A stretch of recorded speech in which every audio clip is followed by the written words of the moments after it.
누구의 사랑을 받느냐에 따라서 그 사람의 인생은 바뀌게 되어 있습니다. 부모님의 사랑을 받은 자녀들은 보면 어디를 가도 당당하고 무슨 일이든 간에 쉽게 굴하지 아니하고 도전해 나가는 삶을 삽니다. 권력자의 사랑을 받으면 권력을 휘두릅니다. 또 학교에서 선생님의 사랑을 받으면 학교에서 반장도 하고, 뿐만 아니라 학교에서는 뭔가 자기를 드러내며 영향력 있는 일들을 하게 되죠.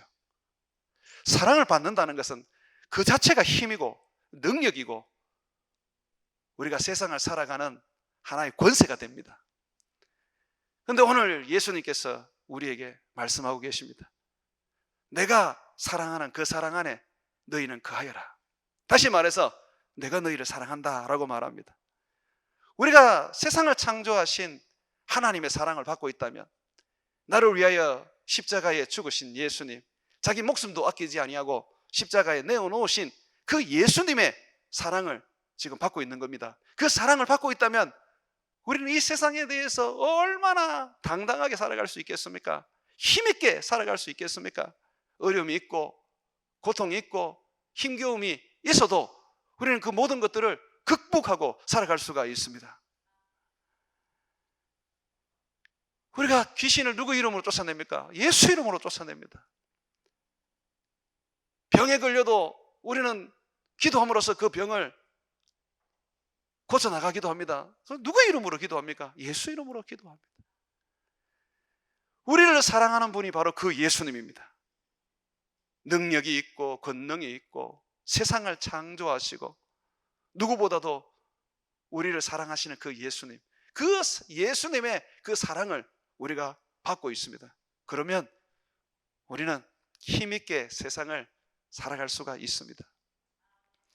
자, 그런데 아무나 이 사랑을 누릴 수 있는 건 아니에요.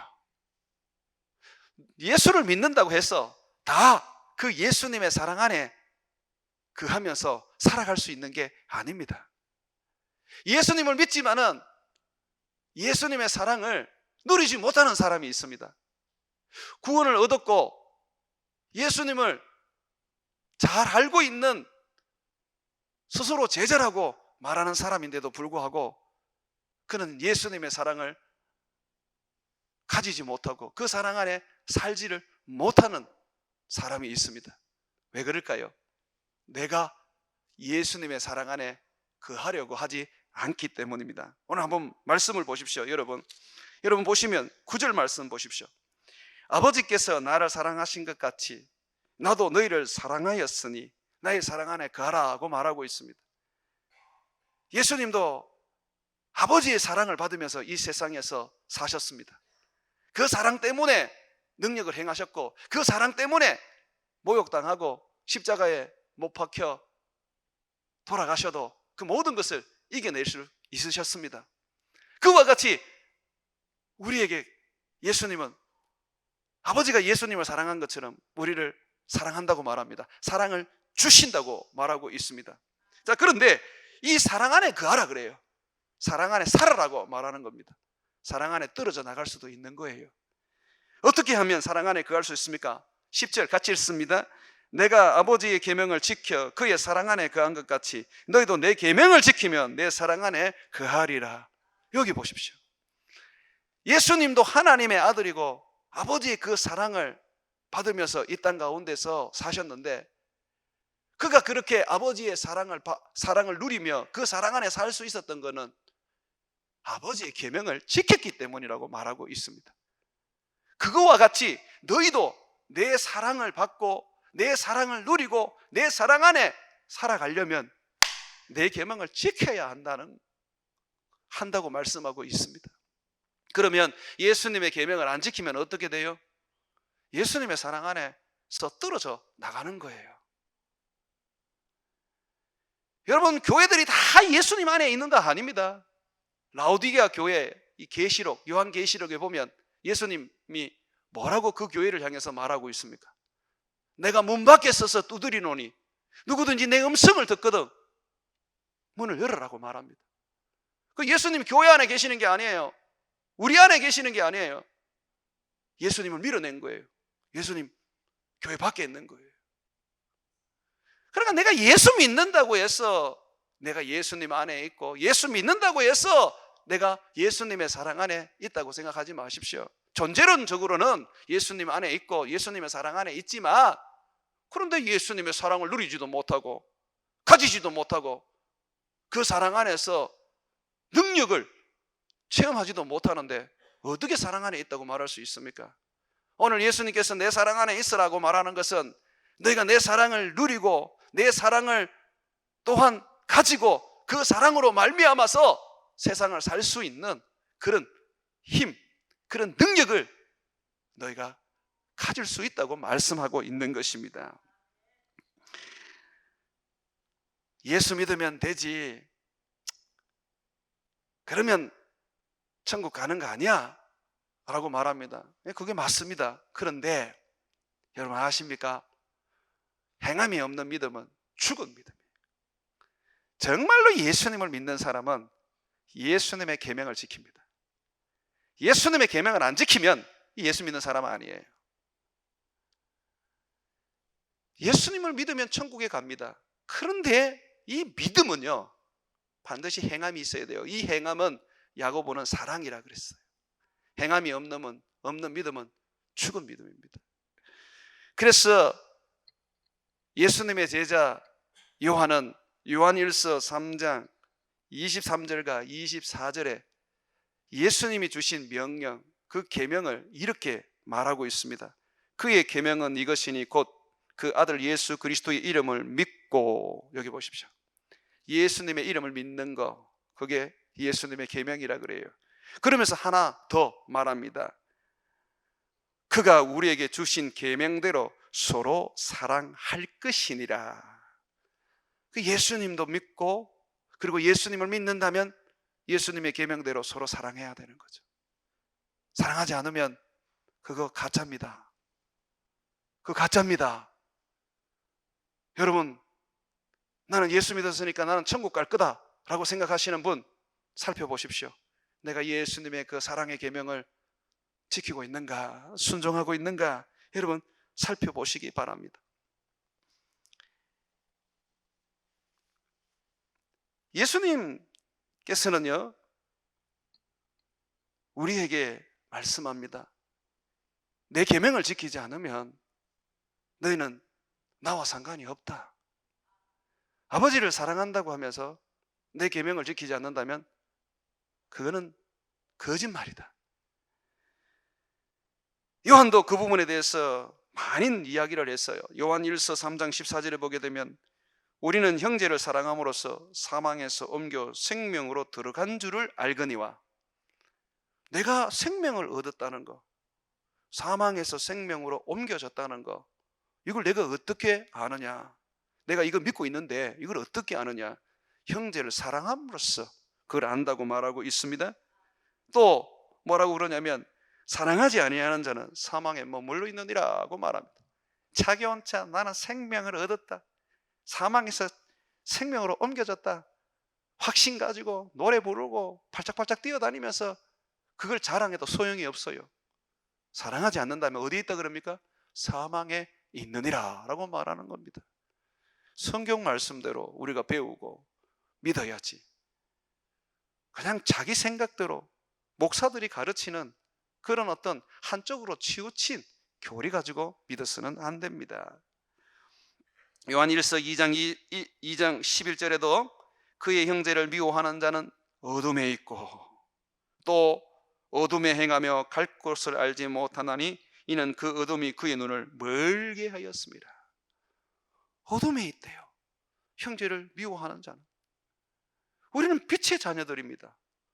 근데 어둠에 있다는 게 뭡니까? 아직까지 사단의 자녀라는 거예요. 요한일서 3장 10절에도 하나님의 자녀들과 마귀의 자녀들이 드러나나니 무릇 의를 행하지 아니하는 자나 또는 그 형제를 사랑하지 아니하는 자는 하나님께 속한 자가 아니니라. 아버지의 것이 아니랍니다.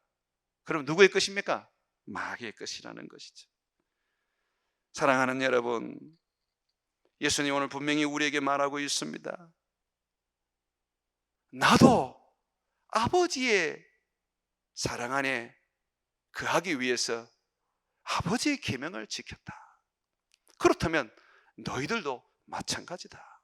내 제자인 너희들도 내 사랑 안에 거하여서 사랑의 능력, 사랑의 권능으로 살기 위해서는 내 계명을 지켜야 된다라고 말씀하시는 것입니다. 우리가 주님의 계명을 지키게 되면요, 주님의 사랑 안에 머물게 되고 그 사랑을 누리게 되고 그 사랑을 내 것으로 소유하면서 가지게 되는데, 오늘 예수님은 우리에게 세 가지 이야기를 해주고 있습니다.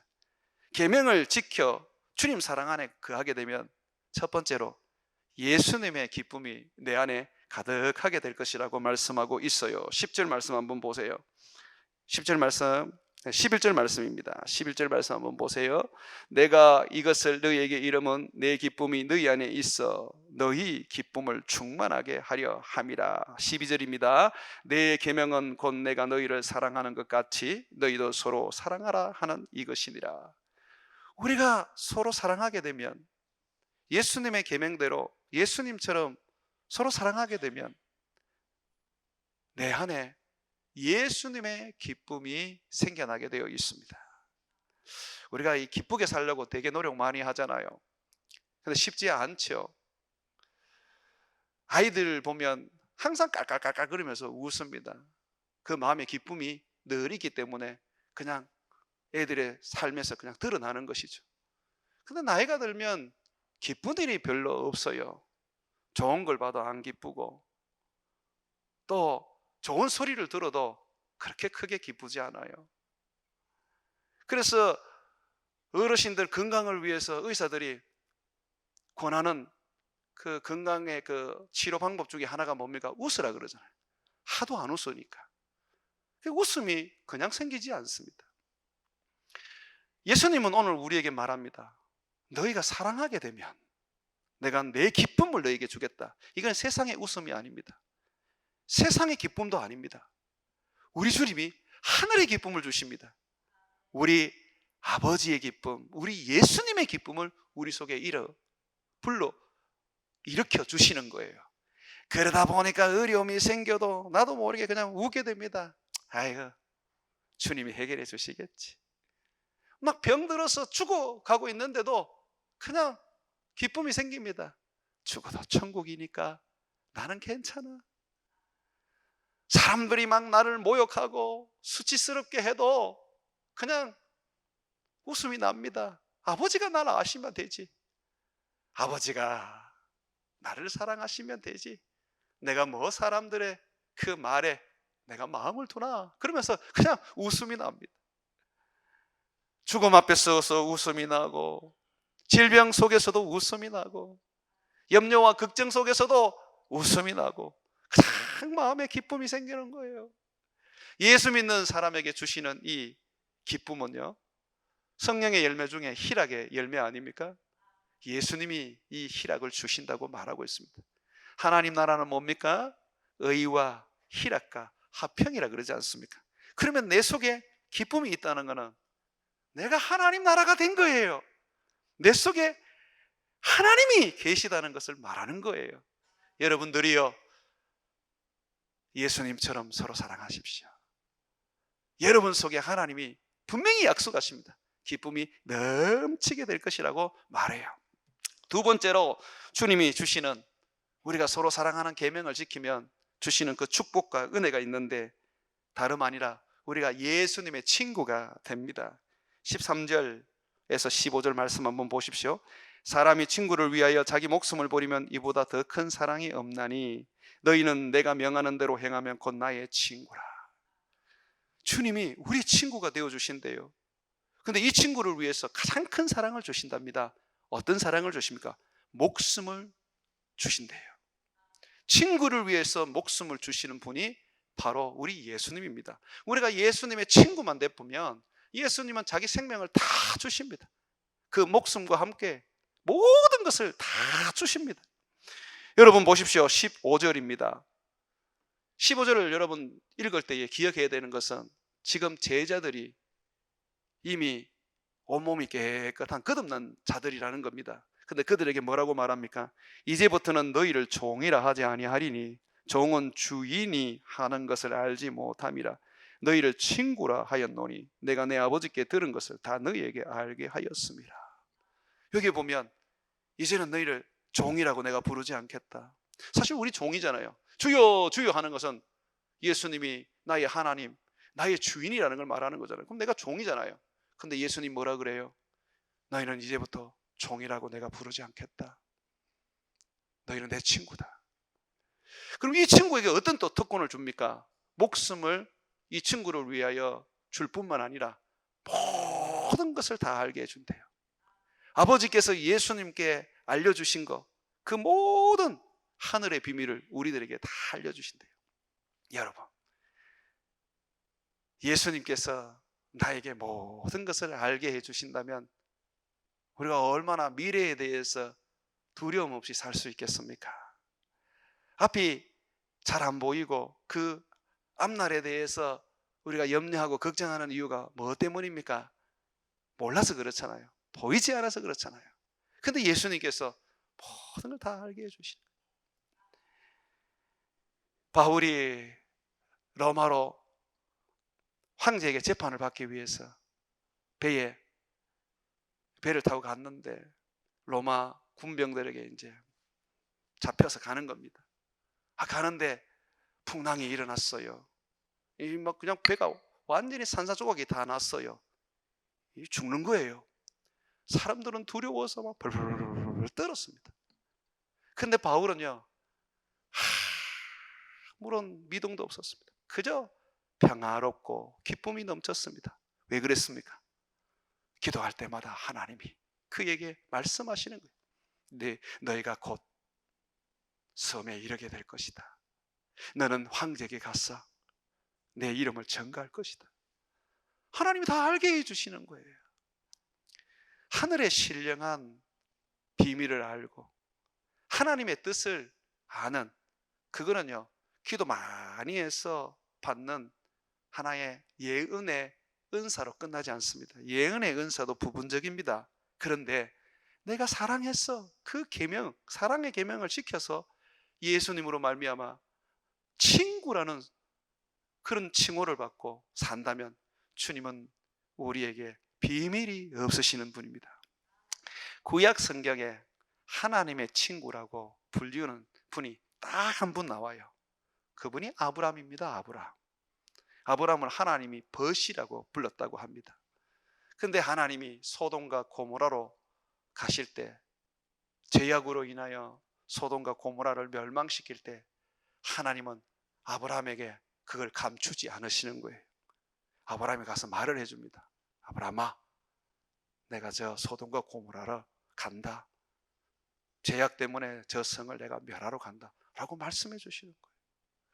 그래서 아브라함이 그 말씀을 알고 난 다음에 하나님 앞에 자기의 조카 롯을 구원해 달라고 기도를 드립니다. 하나님은 그 기도를 들으시고 롯의 가족들을 구원해 주십니다. 만약에 하나님이 말씀 안 했으면 롯이 살았을겠습니까? 이토록 하나님은 우리가 하나님의 그 사랑의 계명을 지키면 최고로 대우를 해주십니다. 친구로 대우를 해주십니다. 하나님과 친구가 된다는 것, 그 이상의 어떤 그런 축복과 영광과 그런 어떤 권세가 어디 있습니까, 여러분? 그러므로 사랑하는 여러분, 주님의 친구가 되기 위해서 사랑의 계명을 지키십시오. 그리고 예수님은 이어서 뭐라고 말씀하시냐면 무엇을 기도하든 다 응답받게 된다. 우리가 40일 금식 기도를 해도 응답 못 받는 게 있습니다. 정말 막 죽도록 그냥 기도를 해도 응답 못 받는 게 있습니다. 그런데 그냥 하나님 앞에 한마디 했는데 응답 받는 일도 있습니다. 주님이 그 응답의 비결을 말합니다. 사랑해라. 사랑해라. 사랑하면 너희 모든 기도가 응답이 된다라고 말합니다. 자꾸 우리는 막 기도의 열심으로 승부를 걸려 그러는데, 그런데 그 기도의 열심이 큰 열매를 맺고 응답으로 이루어지려면요, 반드시 삶이 사랑의 삶이 되어야 돼요. 사랑하십시오. 이렇게 우리 주님이 축복을 약속하시고 우리 주님께서 은혜를 약속을 하셨는데 왜 그렇게 안 삽니까? 제게 와서 목사님 내가 어떻게 해야 복을 받습니까? 내가 어떻게 이 어려움을 겪고 갑니까? 내가 어떻게 해야 하나님의 응답을 받습니까? 오늘 답이 나왔습니다. 사랑하십시오. 사랑하면 됩니다. 주님이 약속합니다. 우리 주님이 약속한 거 안 이루어지는 거 있습니까? 반드시 이루어지게 되어 있습니다. 16절과 17절에 보게 되면 너희가 나를 택한 것이 아니요 내가 너희를 택하여 세웠나니 이는 너희로 가서 열매를 맺게 하고 또 너희 열매가 항상 있게 하여 내 이름으로 아버지께 무엇을 구하든지 다 받게 하려 함이라. 너희가 내 안에 거하면 열매를 맺는다. 무엇을 구하면 다 하나님이 응답해 주신다. 왜 그런 얘기를 하십니까? 17절에 나와 있습니다. 내가 이것을 너희에게 명하면 너희로 서로 사랑하게 하려 함이라. 사랑해라. 그거 네 한 사람 희생하는 거고 그냥 네가 손해보는 거 아니다. 네가 손해보는 것 같지만 네가 희생하는 것 같지만 하늘의 능력이 너에게 부어지고 하늘의 축복이 너에게 부어진다. 네가 땅의 것 좀 손해보면 어떠냐? 하늘의 것을 주겠다는데 100만 원 빌려주고 1억 받으면 그거 되는 축복 아닙니까? 우리는 그런 삶을 살 생각을 해야 되거든요. 우리 주님이 말합니다. 줘라. 필요하다는데 줘라. 좀 나눠줘라. 그거 받지 마라. 그렇게 말합니다. 내가 줄게. 내가 줄게. 그게 우리 하나님이 오늘 우리에게 약속하는 것이죠. 자, 이거 외에도 여러분 두려움과 염려와 그리고 많은 걱정으로 사시는 분들이 있죠. 여러분 안에 있는 이 두려움과 염려와 걱정을 내어쫓는 비결이 하나 있습니다. 그게 뭐냐면 사랑입니다. 요한일서 4장 18절에 보게 되면 사랑 안에 두려움이 없고 온전한 사랑이 두려움을 내어쫓나니 두려움에는 형벌이 있습니다. 두려워하는 자는 사랑 안에서 온전히 이루지 못하였느니라. 여러분 사랑하십시오. 여러분 정말 사랑하십시오. 그러면 염려와 걱정이 순식간에 내어쫓깁니다. 사단은 우리에게 염려와 걱정을 주고 두려움과 공포를 주기 위해서 우리에게 찾아옵니다. 염려와 괴로움 속에 견디지 못하게 해서 그래서 결국은 그것 때문에 죽게까지 만들기 위해서 옵니다. 그런데요 우리 주님은 사단을 내어쫓으러 오셨어요. 우리가 사랑하기만 하면 주님의 사랑이 두려움을 내어쫓고 주님의 사랑이 우리를 일으켜 세워주는 것입니다. 이 좋은 사랑, 축복이 보장되어 있는 사랑, 이거 내가 손해보더라도 하면 얼마나 좋습니까?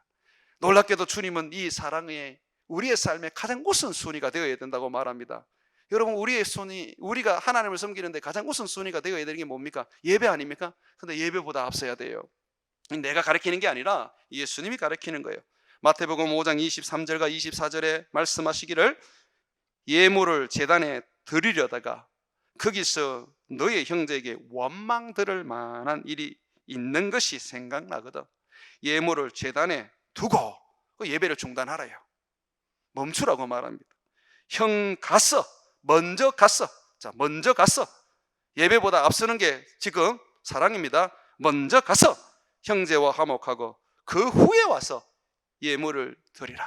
먼저는 사랑이고 그 후는 예배입니다. 이토록 주님께서 이 사랑을 우리에게 가르치고 있는 것입니다. 자, 오늘 부부끼리 좀 앉으셨는데 살짝 손잡고 미안하다 이렇게 한번 합니다. 속으로 한번 해보세요. 자꾸 여러분들이 사랑해야 기도가 안 막히는 거예요. 기도가 막히고 그런 이유들이 뭔지 압니까? 사랑하지 않아서 그래요. 그분이요, 여러분 배우자가 완전하고 온전할 것 같으면 여러분에게 맡기지도 않았어요. 부족하고 허물도 많고 실수도 많기 때문에 여러분에게 맡긴 겁니다. 어떻게 하라고요? 가르쳐서 사람 만들으라는 게 아닙니다. 사랑하라. 사랑은 허다한 죄를 덮는 겁니다. 사랑하라. 내가 이 부족한 사람 너에게 붙여주고 이 연약한 사람 못 붙여주는 거는 사랑하라는 거다. 사랑하십시오. 사랑할 때에 역사가 일어나고 사랑할 때에 능력이 나타나고 사랑할 때에 교회가 세워지는 겁니다. 율법으로는 교회를 못 세워요. 율법으로 교회를 세울 수 있었으면 이스라엘 백성들을 넘어서서 전 세계로 복음이, 전 세계로 율법이 퍼져야 되는데 이스라엘 사람들도 율법도 못 지키고 결국은 그 율법으로 다 망했습니다. 그런데 예수님의 그 사랑의 법이 지금 온 세상에 퍼져서 곳곳에 교회를 세우고 있지 않습니까? 여러분, 예수를 믿는다는 것은 사랑해야 돼요. 이것은 선택이 아닙니다. 이거는 구원과 직결되어 있는 삶인 것입니다. 그래서 제가 오늘 10가지 사랑의 실천을 좀 말씀드리겠습니다. 어떻게 사랑할까? 10가지입니다. 첫 번째, 먼저 사랑하십시오. 먼저 사랑하십시오. 예수님은 분명히 말하고 있습니다. 내가 너희를 사랑한 것 같이 사랑하라 그래요. 예수님이 사랑한 것은 어떤 사랑인 줄 아세요? 먼저 사랑입니다. 우리가 예수님께 가서 사랑해달라고 한 적도 없어요. 우리가 예수님을 사랑했기 때문에 예수님의 사랑을 받은 것도 아닙니다. 세상에서 죄로 인하여 죽어가고 있을 때, 하나님도 모르고 있을 때 예수님이 우리를 찾아오셔서 먼저 사랑하셨습니다. 요한일서 4장 19절에 우리가 사랑하면 그가 먼저 우리를 사랑하셨습니다. 우리가 왜 형제를 사랑해야 되느냐? 우리가 왜 사랑해야 되느냐? 왜 이 사랑의 계명을 실천해야 되느냐? 예수님이 먼저 사랑하셨다는 것입니다. 그러므로 사랑은 먼저 하셔야 돼요. 먼저 손 내미십시오. 먼저 용서를 구하십시오. 먼저 섬기십시오. 그것이 사랑이라는 겁니다. 두 번째로, 사랑은 마음으로부터 시작되어야 됩니다. 마음으로 사랑하십시오. 마음에는 없으면서 자꾸 그냥 표정이나 그냥 행동으로 사랑을 하시는 분이 있는데 그거 정말 바람직하지 않습니다. 예수님이 보실 때는 외식입니다. 외식. 그런 사랑을 하면 안 돼요. 마음으로 사랑해야 되는 거예요. 베드로전서 1장 22절에 너희가 진리를 순종함으로 너희 영혼을 깨끗하게 하여 거짓이 없이 형제를 사랑하기에 이르렀으니 마음으로 뜨겁게 서로 사랑하라. 마음으로 사랑해야 합니다. 여러분, 이 마음으로 사랑하게 되면요 정말 사랑이 생깁니다. 실질적으로 얼굴 보고 사랑하면 사랑이 안 될 때가 있는데 주님 앞에 조용히 묵상하면서 내가 마음으로 사랑하기를 애쓰고 주님 네 마음에서 사랑이 시작되기를 원합니다 하고 기도할 때에 사랑이 다시 일어나는 것을 느끼게 됩니다. 여러분, 이 마음은 너무너무 중요합니다. 잠언서 4장 23절에 무릇 지킬 만한 것 중에 더욱 내 마음을 지켜라. 생명의 근원이 이에서 남이니라. 이 마음에서 사랑이 만들어지면 내 삶으로 나타나게 되어 있습니다. 그래서 이 사랑이 잘 되지 않고 사랑하지 못하는 이유가 마음이 다쳐서 그렇거든요. 그런데 이 마음은요 사람이 고쳐줄 수 있는 게 아닙니다. 몸은 최인한 장로님이 고쳐주는데 이 마음은 최인한 장로님이 못 고쳐줍니다. 하나님께 나와야 돼요. 하나님 앞에 나와서 주님께 우리가 엎드리면 우리 집 마음을 고쳐주십니다. 그러면 마음에서 사랑이 시작되는 거예요.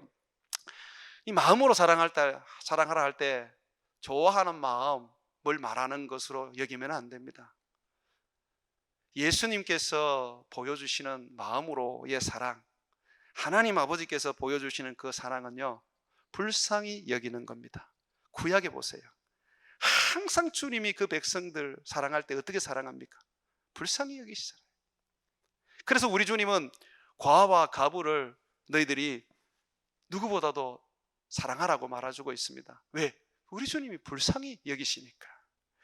내 마음에 사랑을 만들려 그러면 좋아하는 마음은 세상적인 사람도 생기는 겁니다. 그거로 시작하지 말고 우리는 싫은 사람도 사랑해야 되니까, 얄미운 사람도 사랑해야 되니까 어떻게 해야 돼요? 긍휼히 여기는 마음을 가져야 돼요.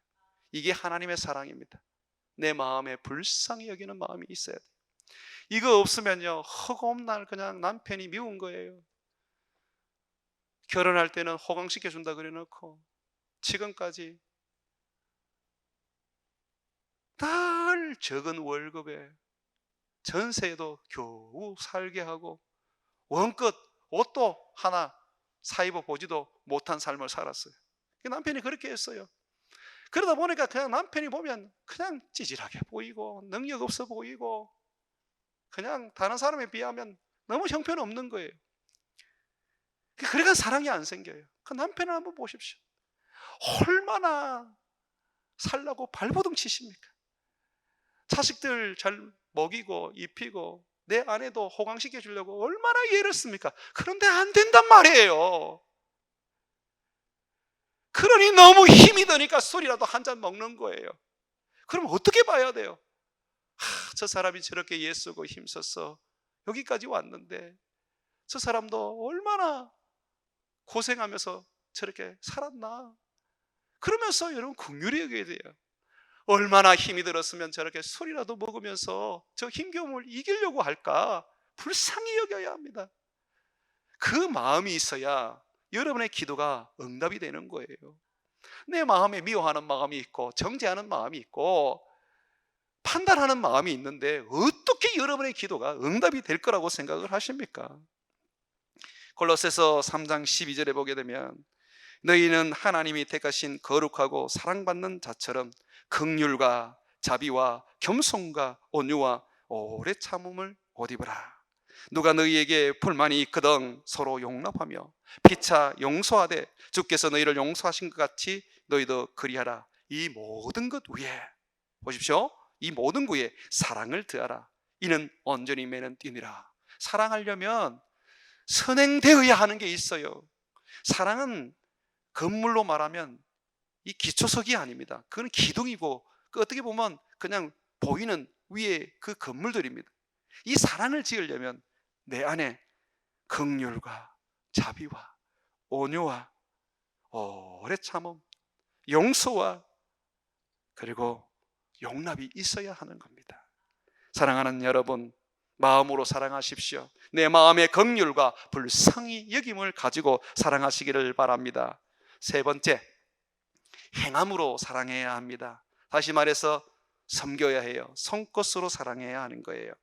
요한일서 3장 18절에 자녀들아 우리가 말과 혀로만 사랑하지 말고 행함과 진실함으로 하자라고 가르치고 있습니다. 내 네 사랑한다, 내 너 사랑한다 말로만 하지 말라는 거예요. 행함과 진실함으로 하라는 거예요. 우리 주님은 말쟁이로 사는 우리를 용납하지 않습니다. 내 마음에 사랑이 가득하고 그것이 내 말로 표현이 되었다면 주님은 몸소 행동하라고 가르칩니다. 예수님은 몸소 허리에 수건을 차시고 대야에 물을 담아서 제자들의 그 더러운 발을 씻겨주셨습니다. 그러면서 가르치셨습니다. 너희도 이렇게 해라. 내가 먼저 사랑한다는 것은, 서로 사랑한다는 것은 말로 끝나지 않고 내가 행함으로 사랑한다는 것입니다. 네 번째로, 사랑할 때는 용서함으로 사랑해야 합니다. 품어주는 사랑, 포용하는 사랑, 감사주는 사랑이 있어야 합니다. 그것이 예수님의 사랑입니다. 내가 너희를 사랑한 것처럼 사랑하라 라고 하는 것은 그 사람이 사랑의 어떤 받을 만한 조건이 있어서 사랑하라는 게 없습니다. 조건이 없기 때문에 사랑하는 거예요. 그럼 여러분 그러겠죠. 목사님 억울하지 않아요? 내가 너무 억울하지 않아요? 나는 항상 희생해야 되고 나는 먼저 손 내밀어야 하고 너무 억울하지 않아요? 그래서 예수님이 약속하셨잖아요. 하늘의 기쁨을 주겠다. 무엇이든지 기도하면 다 이루어지게 해주겠다. 내가 목숨까지 내어주는 내 친구가 되게 해주겠다. 너희 안에 두려움과 공포를 내가 다 내어 쫓아주겠다. 약속하지 않습니까? 사랑하는 여러분, 우리가 용서를 비는 사람만 용서해서는 안 됩니다. 예수님이 이렇게 가르치셨어요. 마가복음 11장 25절에 보게 되면 서서 기도할 때에 아무에게나 혐의가 있거든 용서하라. 그리하여야 하늘에 계신 너희 아버지께서도 너희 허물을 사하여 주시리라 하시니라. 여기 보십시오. 내게 분명히 상처를 입히고 내게 고통을 안겨준 이 사람, 형제입니다. 그리스도를 믿는 형제입니다. 근데 이 사람이 와서 용서를 빌지 않아요. 내가 뭐 잘못했는데 그렇게 도리어 이상한 소리를 해요. 그런데 주님 뭐라 그래요? 너희가 기도할 때에 그것이 생각이 나거든. 용서해라. 조건 없이 용서해라. 내가 너희에게 생각나게 해주는 거다. 그냥 용서해라. 그냥 용서하시면 됩니다. 그러면 하나님이 다 갚아주십니다. 다섯 번째로, 교회 안에서 일어나는 부분인데요, 또 가정에서도 일어날 수 있는 부분인데, 차별하지 않음으로 사랑해야 합니다. 이거 차별하시면 안 돼요. 특별히 아들, 딸 차별하시는 분들, 첫째, 둘째 차별하시는 분들, 이거 안 됩니다. 주님이 그건 사랑이 아니라고 말합니다. 교회 안에서도 보면 잘 사는 사람, 못하는 사람 차별하고, 그냥 뭔가 좀 있어 보이고 또 없어 보이는 사람 차별하고, 그래서는 안 돼요. 동일하게 사랑해야 하는 것입니다. 야고보서 2장 1절에 가르치기를, 내 형제들아, 영광의 주 곧 우리 주 예수 그리스도에 대한 믿음을 너희가 가졌으니 사람을 차별하여 대하지 말라. 차별하셔서는 안 됩니다. 똑같이 여기셔야 됩니다. 그래서 여러분, 우리 교회 본당담으로 제일 좋은 예배 처소가 3층의 외국인 예배실입니다. 그 우리 외국인 부서가 그냥 단독으로 섭니다. 우리가 3층 지을 때 당에서도 그렇게 얘기를 했고, 교우들하고도 그런 얘기를 했습니다. 우리 교회에 오는 우리 외국인들, 다문화 가족들, 우리가 섬기자. 그들 차별 없이 우리가 대하자. 그러기 위해서 제일 좋은 예배당 만들어서 하자. 그래서 거기는요, 전망도 너무너무 좋고요, 거기 여러분 그 악기, 음량, 거기는 본당 다음으로 제일 좋습니다. 여기 교육부서에 가보면 좀 많이 허접하지요. 왜 그렇게 합니까? 자녀들이 제일 중요한데 우리가 그렇게 하는 것은, 우리가 그분들이 조금만 우리가 말 한마디 해도 자칫 잘못하면 차별을 느낄 수 있기 때문에, 당신은 우리와 같은 그리스도 안에서 형제입니다. 그래서 우리는 그 사랑하기 위해서 그렇게 한 거 아닙니까? 우리가 이 정신을 절대 놓치면 안 돼요. 여러분, 차별하지 않아야 합니다. 여섯 번째로, 이 여섯 번째로, 복을 빌어주며 사랑해야 합니다. 원수를 위하여 기도하라고 가르치셨던 예수님은 베드로전서 3장 9절에 베드로를 통해서 이렇게 교훈하셨습니다. 악을 악으로, 욕을 욕으로 갚지 말고 도리어 복을 빌라. 이를 위하여 너희가 부르심을 받았으니 이는 복을 이어받게 하려 하심이라. 우리는 복을 빌기 위해서, 우리를 통해서 복이 흘러나가게 하기 위해서 부름을 받은 자들입니다. 예수 믿고 내가 천국 가는 걸로 끝나면 안 돼요. 천국 가는 나에게 주님은 그리스도의 구원의 복을, 그 은혜의 복과 사랑의 복을 나를 통하여 흘러가게 하시는 거예요. 그래서 여러분들, 사랑은 복을 빔으로써 그 사랑을 드러내는 것입니다. 자녀들을 사랑하고 가족들을 사랑하고 교우들을 사랑한다면 여러분 기도해야 합니다. 여러분, 우리 선교사님들 사랑하십니까? 복을 빌고 있습니까? 예. 우리 미얀마의 거요나 공동체 사랑하십니까? 거기에 복을 빌고 있습니까? 제가 보니까 복을 많이 비셨던 것 같아요. 지금 그 거요나 공동체에 많은 아이들과 그리고 청소년들이 몰려들고 있습니다.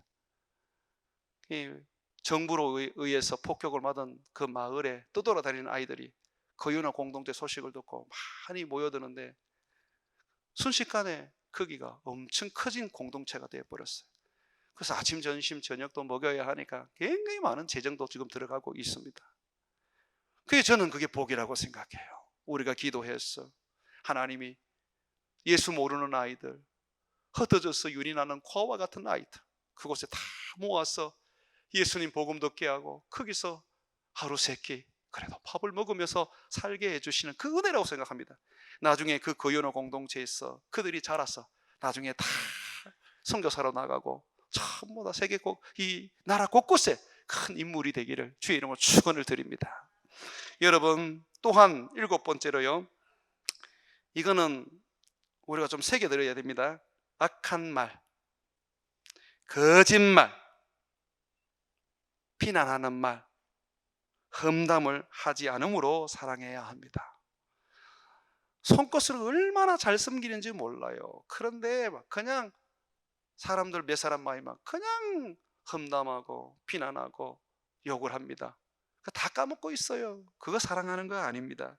베드로전서 3장 10절과 11절에 그러므로 생명을 사랑하고 좋은 날 보기를 원하는 자는 혀를 금하고 악한 말을 그치며 그 입술로 거짓말을 말하지 말며 악에서 떠나 선을 행하고 화평을 구하며 그것을 따르라고 말하고 있습니다.